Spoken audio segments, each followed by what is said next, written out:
check it out. Yethu. It's a very special show, namhlanje. Joining me today is an African superstar, Yethu. I mean, Mans has a great ear for music, a great talent, Yethu. For ukuhlanganisa abantu. Phumi track goes. Please help me welcome Mr. JazziQ. Mr. JazziQ, unjani bhuti? Sikrandi. Thank you so much for availing yourself. We know you're very busy. We appreciate it. Siyabonga. Thanks for having me, brother. Dankie. So, Mr. JazziQ, it's come to my attention, Guti, you got your name from high school, where you were the music guy. About deep house, jazz, whatever it was that was dope. No, you get it from JazziQ. So, you've always had this ear for music. So, where did it come from, right? How did you develop this golden ear for music?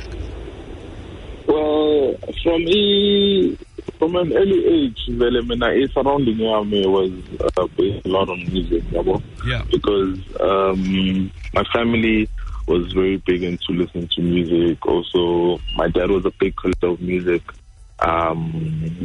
So the atmosphere I'm young and was surrounded by music and musicians and stuff like that. So that's why I always had the ear for the thing. Yeah, man. So are you the first person in your family to break out and actually make it a career?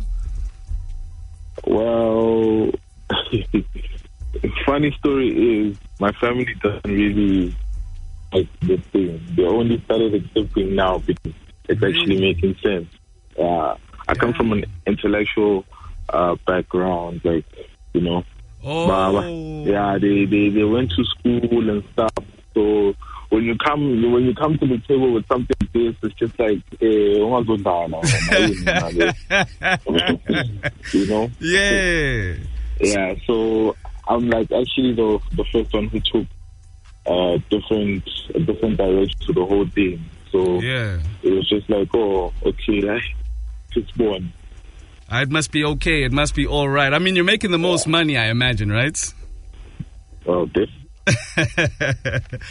all right, man. So look, dog, you're someone who does collaborations really well, Yethu. I have to commend you on that. And you showcase it, dog. And you're artist, it's not always big artists, but it's artists that become big, like how you found Amarot. But collaborations, if we're being real, Yethu, aren't really that kind to a lot of other South African artists. So, in your own opinion, as someone who's having a successful collaboration, what needs to happen for collaboration to be successful? You see, in this regard, collaboration doesn't only work out on like one session, studio, and yeah. Because if I can explain to you, like out of all the tracks that have came out and are hits today and stuff like that, yes, out of 3 tracks, that you've done with those people, you're most probably gonna find 1 or 2. Yes. So it all goes back to being consistent about what you're doing, with also the people that you're working with. And I mean, a hit comes out of a hit, Yeah. So you wouldn't know it at that time, but you just feel like, this song is good, and let's make another one. You make another one.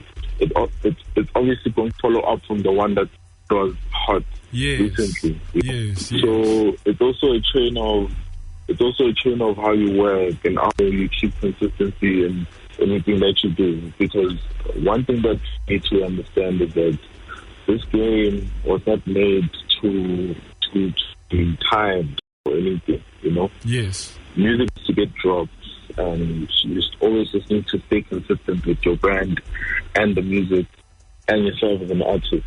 That way, you also become much more recognized, Yes. There's a lot of elements into it, but consistency in working out on a collaboration, that is dope, because if you can see an example from how we did MJ, Yes. We started with Shaker Smart, we started with Bafo, we did Deka, Halala. So all of these songs gradually grew, from time to time. So it was just like, wow, actually, who's this new kid? Yeah, dude. But